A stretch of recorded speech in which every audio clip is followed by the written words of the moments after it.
It's time for this week's episode of Brandon Sports Talk, featuring in-depth interviews from those who are trending in the world of athletics.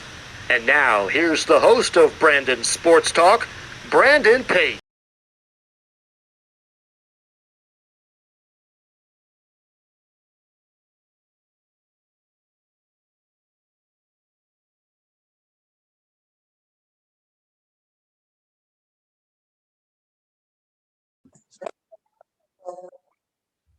Welcome back to Brandon Sports Talk. In today's episode, I have the privilege to interview Eric Nusbaum, the sports author of Stealing Home. How are you doing today? I'm doing well. How you doing, Brandon? I'm doing good. Can you talk about how you knew that you wanted to become a sports book author? Well, I always loved sports and I always loved books, so it was a pretty simple equation. I don't think I necessarily knew I wanted to be a sports book author, but I love to read. I love to play sports and watch sports and read about sports. And as I kind of grew into my career as a writer and wanted to write a book, the book that ended up kind of capturing my heart was a sports related story. So it just kind of happened naturally, I suppose. How did you know that you wanted to write the book Stealing Home? Well, I think I knew from a youngish age. I heard a man named Frank Wilkinson speak to my U.S. history class in high school, and he was a public housing official in L.A. in the 1950s, and he had this crazy story about his career and being blacklisted in the Red Scare and communism and the Dodgers. And I thought, wow, this is mind blowing. I didn't know that there had been communities where Dodger Stadium sits. I didn't know any of this history, and it fascinated me as a big Dodger fan in LA. And I just never stopped being really kind of moved by the story. So, the years went by, but I never let it go. How long did it take for you to write the book Stealing Home? Well, it took both a very long and a short period of time. I had been working on it for years, almost probably 10 years, one way or another in the background, reading and writing notes. And then when it came down to working full time on the book, it was like a year and a half. For my listeners that haven't read the book Stealing Home, what is the book Stealing Home about? Sure. Stealing Home is about how Dodger Stadium came to be. And that's a really complicated story, it turns out, and a really interesting one. Dodger Stadium is at the site of where there used to be three communities called Palo Verde, La Loma, and Bishop in LA. And those communities were destroyed to make way at first for a public housing project in the late 40s and early 50s. And then after a lot of crazy politics, those housing projects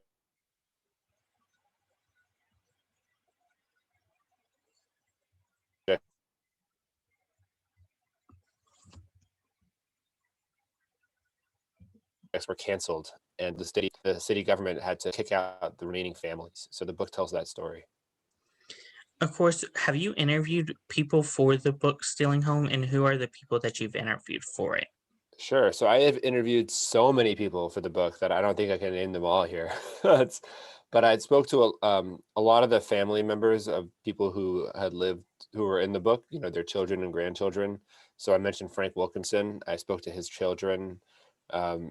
I spoke to people who knew him. The other family I read about a lot is the Arechiga family from Palo Verde. And the main people I wrote about have all passed away, but their grandchildren are alive and children. So I spoke to them and their neighbors, and that was mostly who I spoke to.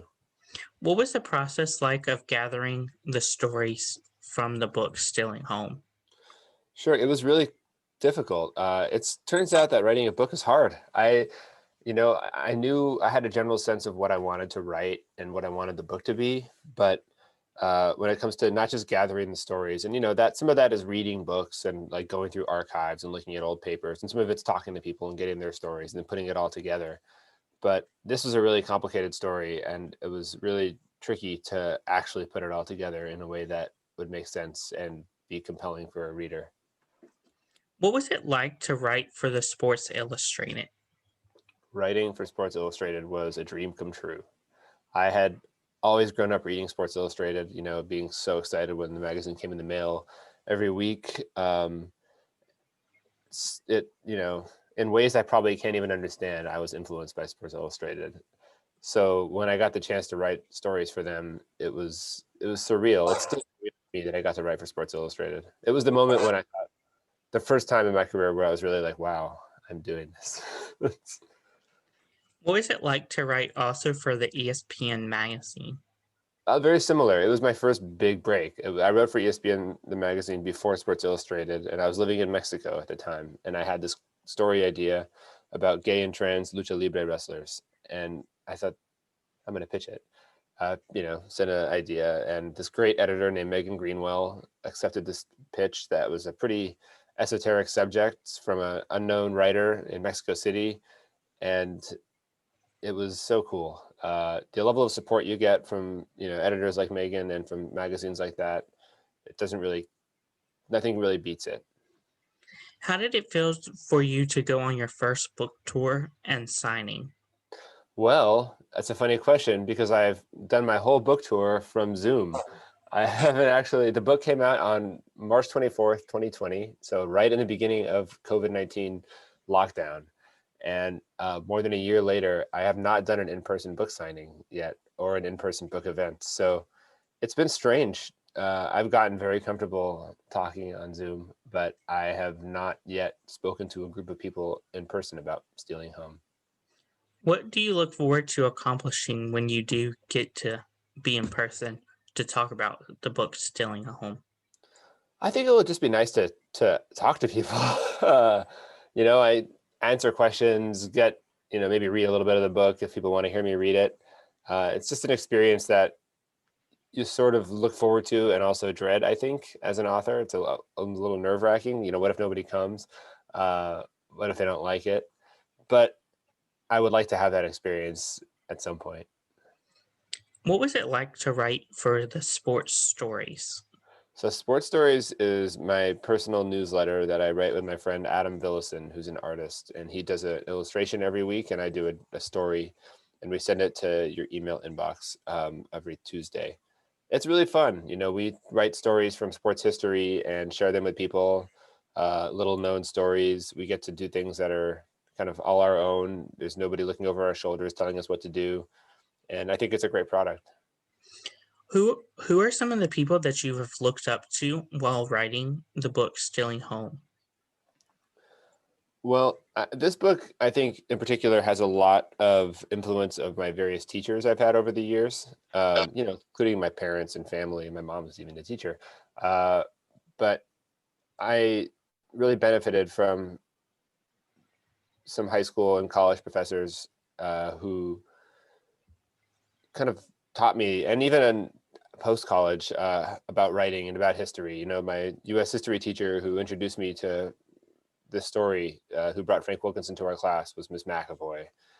So I would say her. I have a writing professor who I met at a postgraduate, extension class at UCLA, named Lou Matthews, who's a big mentor for me and has taught me so much about writing stories. So people like that. Did you ever look up to, whenever you were writing books and getting into being a sports author, did you ever look up to people like Jeff Pearlman, Fred Bauer, or even Matt Christopher? Yeah, absolutely. You talked about Sports Illustrated earlier. I read Jeff in Sports Illustrated growing up. I'm going to show how old Jeff Pearlman is. But yeah, he's somebody who does this. He writes sports books all the time and successful ones. He tells a great story, and he's a dogged reporter and has made a life of it. And I admire that. And I, hope I can repeat some version of it. And as far as Matt Christopher, I absolutely read every single Matt Christopher book as a kid. Yes, devoured those things. The Kid Who Only Hit Home Runs and stuff.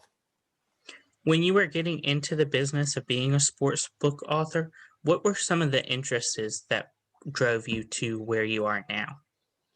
Well, I think it was a combination of really wanting to be a writer and liking sports. I know that sounds simple, but it's not just about liking sports. It's about being curious and wanting to learn about sports and talk to people, and feeling like you can tell human stories that are relatable beyond just the scope of sports. So like I wasn't that interested in being a writer who talks about like why one team is better than the other. There's people who do amazing work with that stuff, but it's not me. It's not how my brain works. So it was more about like wanting to tell people stories, and sports being, I thought, a really good way to do it. What are some of your future plans when it comes to writing books? Well, I hope to write another one. I don't have much of a plan beyond that. I'd like to write more books. I have a few ideas, but nothing is official yet. Probably my next book won't be about sports, though.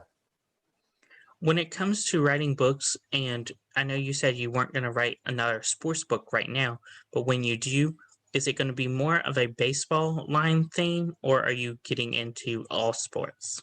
I think I could write either one. I love baseball; it's my favorite sport. But I also really love boxing, and I think that would be a great subject for a book. I think like the best sports writing is almost always about boxing for some reason. So maybe I'll do a boxing story one day. I don't know. One day down the line, are you also looking to get into other sports that not many people know about, like women's ice hockey and other things like that? Yeah, we do that in sports stories a lot, actually. That's one of the great things about the newsletters. We love to write about obscure sports. And so, I mean, women's ice hockey, I wouldn't say is obscure, but, croquet, for example, is one we did. I think it's really fun to talk about those sports. I also really love ping pong and writing about ping pong. So maybe I'll do more ping pong stuff. What advice would you give somebody looking to become a sports book author? Read a lot and practice a lot. Read a lot and write a lot. Those are the big things, and don't be afraid to talk to people. What advice would you give somebody looking to publish their own book? It really depends what you want from the book. If you want to publish a book independently, self-published, you should just go for it. My advice would be to find good people who can read your book with you and help you and give you good advice. Find a circle of trust that is going to make you a better writer and hold you accountable.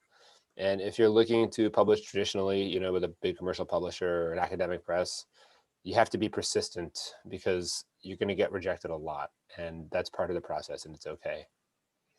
Where can my listeners find, of course, you at on social media along with Stilling Homes at? Sure. So you can find me on Twitter at EricNUS, ERICNUS, Eric News. You can find Sports Stories at sportstories.substack.com. And you can find Stealing Home at any bookstore, anywhere from your local bookstore, which is where I think is the best place to buy it from, to Amazon. Thank you again, Eric Nusbaum, for your interview, and best of luck in your future as a sports book author with the Stealing Homes. Hey, thank you so much, Brandon. It's been great talking to you. Thank you. You can find Brandon Sports Talk on Facebook at Brandon Sports Talk, Instagram at Brandon Sports Talk, Twitter at Talk_Brandon, and you can find me on YouTube at Brandon Sports Talk. Don't forget to like, comment, and subscribe. Thank you again, Eric Nusbaum, for your interview, and best of luck. Best of luck to you too. You've been watching Brandon Sports Talk. Please feel free to like, share, and subscribe to Brandon Sports Talk on social media and on YouTube.